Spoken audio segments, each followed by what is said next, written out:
This guy has megalomania. That's what he has. And now people have found out who he is. Sits somewhere, looks at the country, thinks there's some opportunity to make himself popular. He calls himself Osajifo and all kinds of things. Fix the country, which is a good idea. That's what I was just talking about creating local entrepreneurs to fix the country. Our country is not fixed, not just because we've bad political leaders before. Yes, we've had them before, and we've had bad political leaders. That's not just the problem. The problem is that we have not understood the context of development. We have not understood it. The British have understood it. The Americans have understood it. The context of development is to be homegrown. That's important. That's the only thing I like about Setekpe. When he was finance minister, he's called something homegrown. That's the context of development. If you don't understand the context of development, you'll be used as a poodle and you won't even know you are being used because your heart of envy is being, stirred up. This guy sits there and he wants some megalomania and wants to become somebody. So he doesn't want to do any work. People have worked hard to become somebody, to play football, to do that. He just comes. Okay, so people agree with him. Now this morning I had a very interesting comment on Joy FM. I can't remember who made it, because there are three of them talking, so I'm not really sure who is saying it. Now, the guy said that when Vomaho was first arrested over this comment about coup d'etat, that he will make a coup, useless army and all of those things, he thought that, this guy he doesn't have any gun, he can make a coup. But he said this morning that it looks like the guy is beginning to challenge that in his mind, that the guy is trying to say that, no, don't think that I can't do anything, I can do it. And I like what the IGP wrote to him. He goes on a demonstration and says that he wants to arm demonstrators. That kind of talk, insane talk like that he wants to arm demonstrators. And the next minute he's on social media begging. What is he begging for? Are you sick? You think we are jokers here? They are so childish and infantile. They think this nation building is some child play, some foolishness. So they just come from London and they think it's some child's play, and they have megalomania. Their shoulders are hard and their head. That's the issue. And viewers, we need to deal with these kinds of things. We all cannot be MPP. We all cannot be NDC. We all shouldn't be MPP, and we all shouldn't be NDC. But we must agree on certain fundamental principles that we don't want such foolishness in our society. This is foolishness.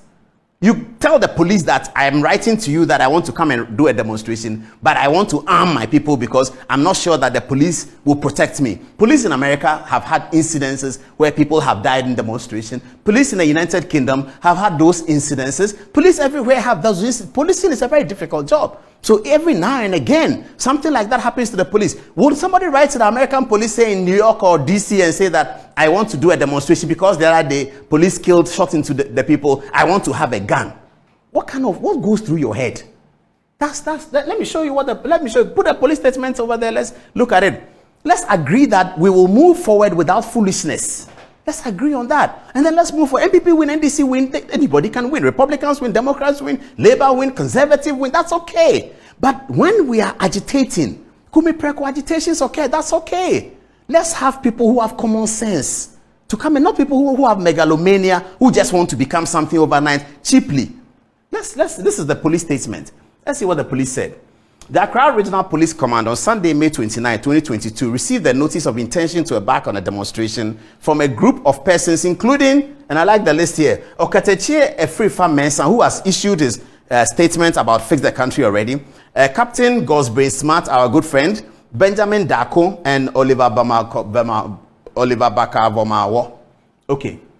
Among other things, the notice indicated the following. A, that the demonstrators intend to embark on a 3-day demonstration starting from June 4th, 2022. Okay, that's the kind of, the choice of June 4th, just to try and build up from the Rawlings. June 4th is a Black Monday. June 4th, 1979 is a Black Monday. Nobody wants to remember. It's banished from our history. It's not even Professor Mills and John Mahama, they don't make it a holiday. But when you have opportunists who are insane, that's the date they choose. An opportunist who is insane, madman, is the one who chooses June 4th to try and show something. Because June 4th does not belong to you. June 4th belongs to some people. It is their thing. And June 4th itself has had a very checkered history, such that beginning from it being a holiday, it is no longer a holiday in the government of NDC governments. Mills, Mahama did not celebrate June 4th. So when Professor Mills was president, he woke up on June 4th 2009, it was not a holiday. When John Mahama was president, he woke up on June 4, 2013. It was not a holiday because they both understood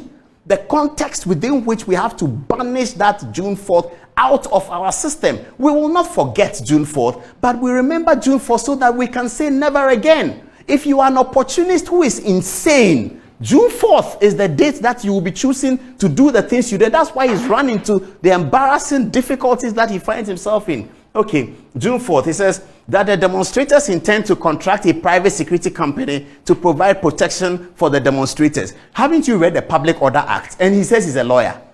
You have read the Public Order Act. Does the Public Order Act say anywhere that you can have private security to protect you when you're doing a demonstration? Didn't George Addo, the NDC youth organizer, didn't he run a demonstration? Did he say he wanted private security? The Public Order Act is clear on how these things can happen. You must be insane. You must have megalomania. You must be mad to write to the police and say you want to use private security. You haven't even heard the words, viewers. Those of you who are seeing it for the first time, you haven't heard the words. Let's move on. It continues that the demonstrators and the contracted private security personnel will be armed with weapons. Foolish boy. Can you imagine that? That's why Captain Smart said he didn't write it. That's why Captain Chia says, I don't know anything about it. Because they've seen that the guy is insane. You write to police and say that the demonstrators to contract a private security person, they will be armed. The demonstrators and the security will be armed. Where are you going to get the arms from? In Ghana, we don't have the rules in America where you can just buy ammunition. He's going to buy ammunition. Where is he getting the ammunition from? And he thought that he was just joking. That is you see, they are so petty. And he wrote to Captain Smart in the WhatsApp message that has gone viral that he wants to make the letter to the police more scary. Who was he scaring? And now he comes and he's apologizing. What are you apologizing for? This? Are you apologizing for this? I reckon that the Attorney General took quite a bit of time in making a decision to prosecute in one way or the other over these school issues. But this afternoon, the prosecution has come out. And we'll read to you what the DPP is saying, what they are going to talk about in court against him. Because the guy has a problem. He genuinely has a problem. He's young, so we love him. Young people always have something to offer. So we love young people. Everyone must love young people when we are doing nation building. But not young people who have megalomania and who are mad. You can't deal with people like that. Look at what he wrote to the police. He said that the demonstrators and the contracted private security personnel will be armed with weapons. You are writing to the police that you'll be armed with weapons. The police are the organization who can give you license to hold a weapon. That the police can do that. And you are writing to, he thought he was joking. You are writing to police say that you will be armed. Now the people say we don't know anything about him. Everybody is giving him up. And he wrote on Facebook and said failure is an orphan. But what did you expect? I mean, sometimes I don't understand how people behave like that. As I'm saying, we need to build a country. We need to fix a country. We have political parties. People can join the political party that they want. But when it comes to the argument, when it comes to the narrative, when it comes to the conversation about the future of our country, let's be sure that insane persons are not having a role in the conversation. People who are insane, they should not have a role in this conversation. How can you write to the police and say that the demonstrators and the contracted private security personnel will be armed with weapons? You are writing to the police and you are telling them that I want a demonstration. My demonstrators will be armed with weapons. What's the meaning of that? That the armed demonstrators, he continues, will picket at the Ghana Broadcasting Corporation, GBC, and the Ghana Police Headquarters. What's wrong with the guy? They are armed. They should come and sit at GBC, the State Broadcasters House. They are holding guns. What are they holding the guns for? Where will they get the guns from? What kind of license will govern the guns? Has he read the Public Order Act? What kind of reckless lawlessness is this? It can only be megalomania, and it can come from a man who is insane. That's what you get. Then he says that at the Ghana Broadcasting Corporation, GBC, they will demand to speak directly to the nation on TV and lay out their grievances. I mean, can you imagine that? Can you imagine that? He is going to GBC to go and sit there, and even John Mahama, the former president, who is the opposition leader, will not make such a demand. And if John Mahama were to make such a demand, it will make sense. Look at him. Vomawo, that is a PhD student somewhere. He's a lawyer with his megalomania. He's demanding that when he is doing his demonstration, he wants to go to the state broadcaster and broadcast directly to the nation. The guy is mad. I think that maybe for those of you who love him, send him to the psychiatric hospital tomorrow. Dr. Asare is still around. There's one when President Dr. Asare was great. Dr. Asare is still around, isn't it? Please catch that guy and you'll be doing him a lot of good. You'll be doing him a lot of good. Put him in a car boot. Drive him straight to Dr. Asare. Beg Dr. Asare that have a look at this guy for us. We beg. We love him. He's young. He has a lot to offer. Have a look at him for us. I think that's the solution to his problem. His megalomania problem, the delusions of self-grandeur that afflicts all those other people. It looks like maybe because he's been chatting with them, it has afflicted him too. Otherwise, if you are not under delusions of self-grandeur, why would you write a letter like this to the police? That's why Captain Smart came quick. But Captain Smart doesn't want to be disrespected by right-thinking Ghanaians. Any right-thinking Ghanaians will look at this guy and say, there's a problem with him. Captain Smart doesn't want that. He says, hey, I don't have anything to do with that letter. That letter was amended by Vomao. It has nothing to do with me. Okatachi says, I don't have anything to do with it. It is Vomao who did it. And it is him who did it. Only him will do these kinds of things. Yeah, people want to demonstrate. Yes, they can demonstrate all day long. That's how the republic is. We are not a banana republic. We're a democracy. So demonstration is allowed. The Constitution guarantees it. The Public Order Act regulates it. So you can demonstrate. But you write to the police that I'm coming to demo, I want to be armed and all kinds of, I want to go to GBC and speak directly to a nation about your grievances. Grievances, really? Well, we would like to assure the public that the police service is ready and willing to provide the necessary protection for any lawful demonstration in the country. However, in this case, the service is of the view that the nature and character of the demonstration as intended is inconsistent with the Public Order Act. Thank you. Lawyers should read the Public Order Act.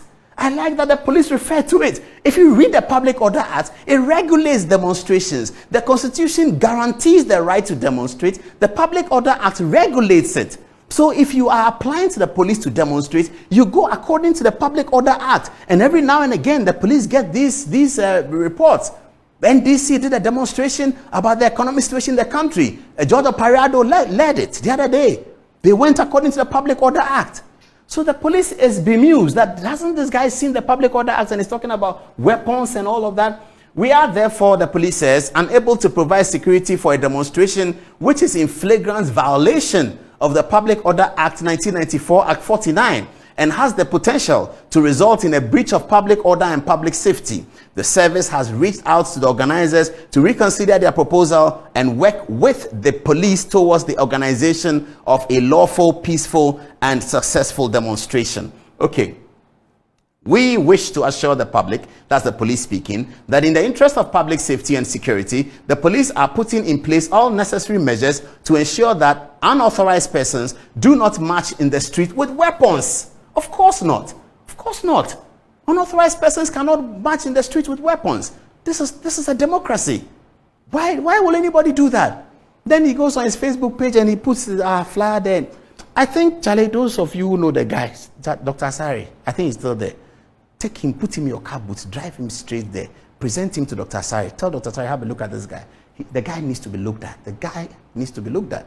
And we need young people to start raising their voices about what kind of model that we use to build this nation. What model should we use? Everybody must have an opinion. Every young person must have an opinion. Let's talk about it and drive it. I have an opinion. I've shared with you. I think some articles in the Constitution must be amended. I believe that the only way is to amend the superstructure so that we can drill it down. Other people have different ideas. We can talk about it. And it's important that young people begin this conversation. But not this way, not this reckless, irresponsible, and insane way of doing things. That's totally reckless. And it speaks of people. And the other day, he was being defended. That he was driving to court and the police arrested him. This is the kind of guy. Okay, this is the same guy that Dr. Tuguba. Put Dr. Tuguba's letter there. Let me remind him of the kind of guy that he was dealing with. This is the same guy. The same guy that Dr. Tuguba wrote about. It is him. It is here. I have the honor to refer your letter to so-and-so, 28 March 2013, concerning the above subject, and to inform you that Mr. Mau Seho Vomawo, Foreign Service Officer A5, will report to your office on 1st April 2013 as requested. Please accept the assurance of our highest regard. This is a letter coming from the Foreign Service for Raymond Atuguba, looking for this guy to come and work with him. That's the guy. A former foreign service officer who is also a lawyer writes a letter to the police, say, I want to carry weapons when I am doing a demonstration. Is he not insane? Look at his training, foreign service officer. FSO here means foreign service officer. A5 at the beginning of the foreign service. So A5, you go to A4, then A3, then A1, then ambassador. That's how the foreign service ranking works. So A5 means just from the university you start that way. So you start as A5. Then you come to office of the president. This is a guy who has ever worked at the office of the president, working under Secretary Atuguba. This is the guy. This is the kind of opportunity he's had. And then he goes abroad, comes back and says, I'm doing Fix the Country. He names himself Osajefo, a name that people don't even want to pick because it's so huge. It's Dr. Kwame Nkrumah Ndorchin in his title. And it's so huge and it's so revered. And he just puts it up on himself because Facebook allows you to do that. No, if I go on Facebook tomorrow and I say that I'm Prince Charles, nobody's going to say anything. That's the freedom. Okay, so he puts it on himself, and the megalomania is just hitting him until he comes.